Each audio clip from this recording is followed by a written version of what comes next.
చంద్రబాబు సేవలోనే తరిస్తున్న మాజీ IAS Nimmagadda Prasad Nara volunteer వ్యవస్థపై నారా నీరు పోస్తున్నారు. ప్రభుత్వంపై ప్రజలపై విషం చెమ్మడిగా పనిగా పెట్టుకున్నారు. రాష్ట్ర ఎన్నికల కమిషనర్గా ఉన్నప్పటి నుండి అదే తీరు కొనసాగిస్తున్నారు. చంద్రబాబు కోసం పనిచేయడమే నిమ్మగడ్డ అజెండాగా పెట్టుకున్నారు. పేదల పెన్షన్ పంపిణీని అడ్డుకున్న Nimmagadda Ramesh citizen for democracy పేరుతో వాలంటీర్ వ్యవస్థపై ఫిర్యాదు చేశారు. హైకోర్టులోనూ వాలంటీర్ వ్యవస్థపై ఫిర్యాదులు చేసిన నిమ్మగడ్డ ఎన్నికల సంఘానికి వరుస ఫిర్యాదులు చేసి పింఛన్ల పంపిణీని అడ్డుకున్నారు.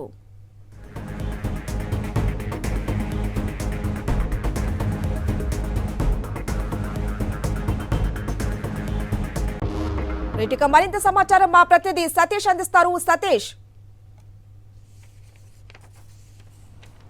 అయితే రాష్ట్ర వ్యాప్తంగా పెన్షనర్లు ముఖ్యంగా ఈ నెల 1వ తేదీన అంటే రేపటి నుండి వాస్తవానికి ఈ నెల 3వ తేదీన పెన్షన్ల పంపిణీకి రాష్ట్ర ప్రభుత్వం సిద్ధమవుతున్న తరుణంలో ఇప్పుడు పెన్షన్ల పంపిణీని అడ్డుకునేందుకు నిమ్మగడ్డ రమేష్ ఫిర్యాదు చేయడం, దానికి తగ్గట్టుగా ఎన్నికల కమిషన్ ఇచ్చినటువంటి ఆదేశాల నేపథ్యంలో పెన్షనర్లలో ఒకవైపు ఆందోళన నెలకొంది.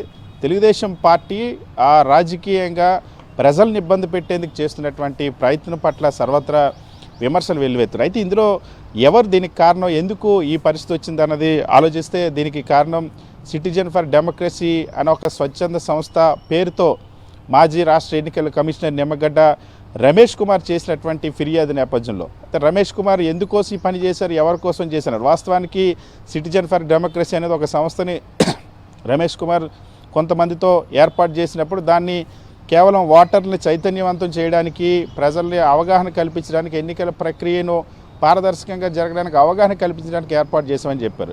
తెలంగాణలో ఉన్నటువంటి నిమ్మగడ్డ రమేష్ తెలంగాణలో ఇప్పటివరకు ఎటువంటి అవగాహన కల్పించలేదు. పూర్తిగా ఆంధ్రప్రదేశ్లో మాత్రమే ఆ సంస్థ ద్వారా పలు సమావేశాలు, పత్రికా సమావేశాలు పెట్టడం, అందులో కొంతమందిని ఎవరైతే ఆ గతంలో ఐఏఎస్లుగా పనిచేసిన వాళ్ళు లేదా ఇతరత్ర వాళ్ళని ఏర్పాటు చేసుకొని పూర్తిగా రాష్ట్ర ప్రభుత్వం పైన, వైఎస్ఆర్ కాంగ్రెస్ పార్టీ పైన, ముఖ్యమంత్రి వైఎస్ జగన్మోహన్ రెడ్డి విధానాలపైన విషం చెమ్మడమే పనిగా పెట్టుకున్నటువంటి పరిస్థితి ఉంది. అందులో భాగంగా ఇప్పుడు ఈ వాలంటీర్ వ్యవస్థ పైన కూడా, ఎందుకంటే గతంలో నిమ్మగడ్డ రమేష్ ట్రాక్ రికార్డ్ చూస్తే గతంలో తెలుగుదేశం పార్టీ ఓడిపోతుందన్న తరుణంలో స్థానిక సంస్థల ఎన్నికల్ని అకస్మాత్తుగా వాయిదా వేశారు. నామినేషన్ల ప్రక్రియ జరిగిన తర్వాత అదేవిధంగా ఆ తర్వాత నుండి అనేక సందర్భాల్లో రాష్ట్ర ప్రభుత్వంతో ఘర్షణ పడడం, ఉద్యోగులను ఇబ్బందులు పెట్టడం, కరోనా సమయంలో ఇవన్నీ పరిశీలించిన నేపథ్యంలో ఆ ట్రాక్ రికార్డ్ ఏంటో అందరికీ అర్థమైంది. ఇప్పుడు అకస్మాత్తుగా ఎన్నికల కమిషన్ బాధ్యతలతో తర్వాత పదవీకాలం ముగిసిన తర్వాత నిమ్మగడ్డ రమేష్ కుమార్ హైదరాబాద్లో ఉన్నారు.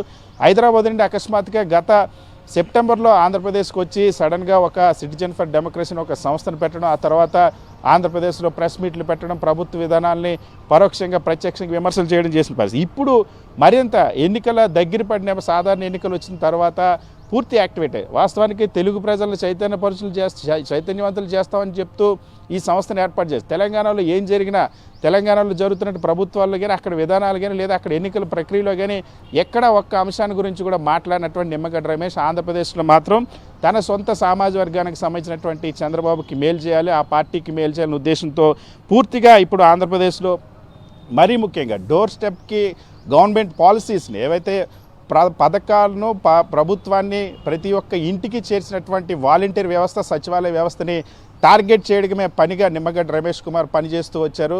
అందులో భాగంగా ఒకవైపు హైకోర్టులో పిటిషన్లు దాఖలు చేశారు, ఇంకోవైపు ఫిబ్రవరి 23, 20 తేదీల్లో ఎన్నికల ప్రక్రియలో వాలంటీర్లు వ్యవస్థను దూరం చేయాలని, అదేవిధంగా సచివాలయ ఉద్యోగులు దూరం చేయాలని, ప్రభుత్వ ఉద్యోగులు, సచివాలయ ఉద్యోగులు, శాశ్వత ఉద్యోగులు వాళ్ళు కూడా దూరం చేయాలి ఒకవైపు ఫిర్యాదులు చేయడం, ఇంకోవైపు ఈ వ్యవస్థ పైన పూర్తి స్థాయిలో అటు సుప్రీంకోర్టుకి, హైకోర్టు కూడా వెళ్ళినటువంటి పరిస్థితి. సో వాలంటీర్లపైన కక్షగట్టి మరి అనేక లిటిగేషన్లు వేసినటువంటి నిమ్మగడ్డ రమేష్ కుమార్ ఆ తర్వాత కాలంలో ఇప్పుడు నేరుగా ప్రజలకు ఎవరికి ఇబ్బంది పెట్టలేక ఆంధ్రప్రదేశ్ రాష్ట్రంలో ఉన్నటువంటి సుమారుగా 66 లక్షల మంది పెన్షనర్లు ఎవరైతే ఉన్నారో దీనికి సంబంధించి కోర్టును కూడా వెళ్ళినప్పుడు, కోర్టులో కూడా లిటిగేషన్ వేసినప్పుడు వ్యాజ్యం పైన మార్చి 12వ తేదీన న్యాయస్థానంలో వాదనలు కూడా జరుగుతూ ఉన్నాయి. వాదనలు జరిగినప్పుడు చాలా స్పష్టంగా రాష్ట్ర ప్రభుత్వం వాదన వినిపించింది.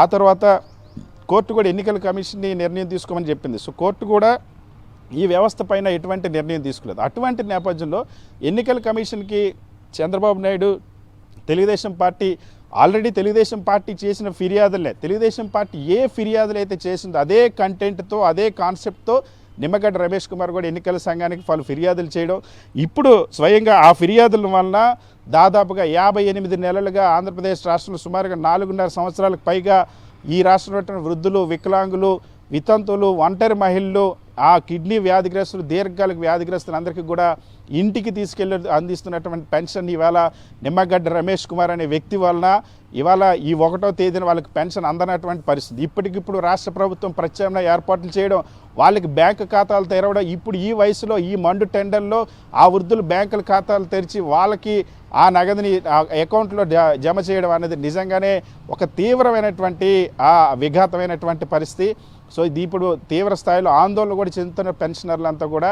సో నిమ్మగడ్డ రమేష్ తెలుగుదేశం పార్టీకి ప్రయోజనం చేకూర్చడం కోసం ఒక స్వచ్ఛంద సంస్థ ముసుగు పేరుతో ఇటువంటి చర్యలకు దిగడం అన్నది సర్వత్రా విమర్శలు కూడా వెల్లువెత్తుతుంది. దీనిపైన అన్ని వర్గాల నుండి కూడా, ఎందుకంటే పెన్షనర్లకి సంబంధించి ఇంటికి వెళ్ళి ఇదేదో కొత్తగా తీసుకొచ్చిందో ఎన్నికల కోసం తీసుకొచ్చిన నిర్ణయమో కాదు. ఈ ఒక్క 2 రోజులు ఈ 2 నెలల్లోనే పంపిణీ చేసే వ్యవస్థ ఎప్పటి నుండి ఉన్నదాన్ని ఇలా వృద్ధులకి, వికలాంగులకి, పెన్షనర్లకి నష్టం చేకూర్చేలాగా చేయడం పట్ల మాత్రం సర్వత్రా విమర్శలు వెల్లువెత్తున్నాయి. హరిత, థ్యాంక్ యూ సతీష్.